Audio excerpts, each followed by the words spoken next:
November 13, 2017, 10:34 a.m. EST.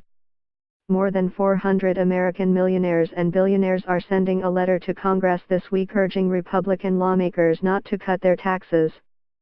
The wealthy Americans, which include doctors, lawyers, entrepreneurs and CEOs, say the GOP is making a mistake by reducing taxes on the richest families at a time when the nation's debt is high and inequality is back at the worst level since the 1920s.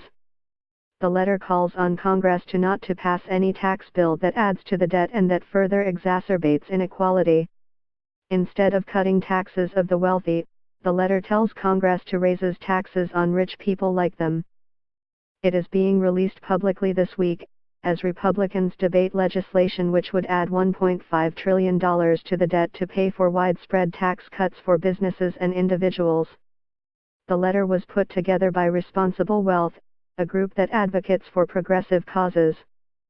Signers include Ben & Jerry's ice cream founders Ben Cohen and Jerry Greenfield, fashion designer Eileen Fisher, billionaire hedge fund manager George Soros and philanthropist Stephen Rockefeller, as well as many individuals and couples who aren't household names but have at least $1 million in assets.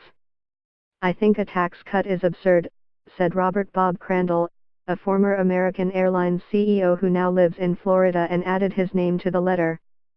"Republicans are saying we can't afford to spend money, but we can afford to give rich people a huge tax break. This makes no sense," Crandall said.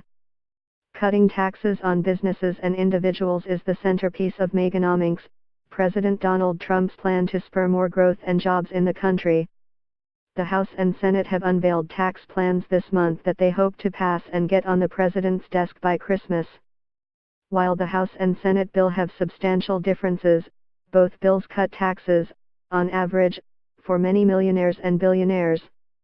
The Senate bill even cuts the top tax rate couples earning over $1 million, and individuals earning over $500,000, pay from 39.6% to 38.5%. The White House and congressional Republicans argue that everything in the bill is geared toward pumping more investment into the U.S. economy. They say the money that corporations and the rich save on their taxes would likely be used to start new companies or build new factories. "I don't believe that we've set out to create a tax cut for the wealthy.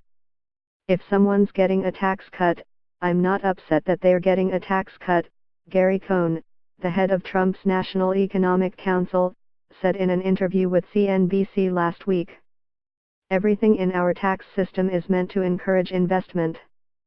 I have a big income. If my income gets bigger, I'm not going to invest more.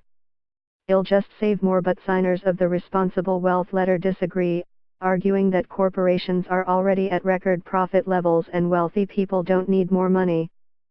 They would rather see the government use the funds to invest in education, research and roads that benefit everyone, and to ensure safety net programs like Medicaid aren't cut.